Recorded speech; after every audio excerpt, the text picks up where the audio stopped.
అందరు కూడా 6 గంటల వరకు తెలంగాణ భవన్కి వచ్చి మీరందరూ కూడా మీ ఆవేదన ఏదైతే చెప్పినారో కేసీఆర్ గారు నాయకత్వంలో వారి ఆదేశంతో గౌరవ హరీష్ రావు గారు అందరం కూడా అక్కడికి రావడం జరిగింది. మీరందరూ గట్టిగా మీ వాయిస్ వినిపించే ప్రయత్నం చేస్తున్నారు. ఖచ్చితంగా ప్రభుత్వంలో కొంచెం కదలిక వచ్చింది.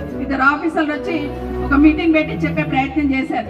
కానీ అది సరిపోదు. మాకు ఇక్కడ మాట్లాడిన ప్రతి ఒక్కరిని చూస్తున్నాం. ఒక్కొక్కరి మాటల్లో ఆ బాధ వింటుంటే ఎంత బాధ అనిపిస్తుందంటే, ఒక ఆడబిడ్డ మాట్లాడింది 9 నెలల గర్భవతిని 1 రోజులు నిద్ర లేకుండా ఉన్నాను అని చెప్తుందంటే ఒక్కసారి పైన ముఖ్యమంత్రి గారికి నిజంగా మానవత్వం ఉంటే ఈరోజు మాట్లాడిన ఒక్కరొక్కరు మాట్లాడిన మాటలు వింటే ఖచ్చితంగా పునరాలోచించాలి. కానీ ముఖ్యమంత్రి గారికి రోమ్ చక్రవర్తి లాగా ఉంది. రోమ్ తలగబడుతుంటే పీడలు వాయించినట్టు ఇక్కడ ఇంతమంది ఆక్రనందనల ఆక్రోషంతో గుండెలాగి చనిపోతుంటే కూడా వినిపించినట్టు ముఖ్యమంత్రి గారు ప్రవర్తిస్తున్న విషయం మనం గమనించున్నాం. నా రిక్వెస్ట్ వల్ల మీకు అందరికి ఒకటే, ఐకమత్యంగా ఉండండి, పోరాటం చేద్దాం, మీ ఇళ్ళకి దక్క తగలకుండా చూసుకుంటాం.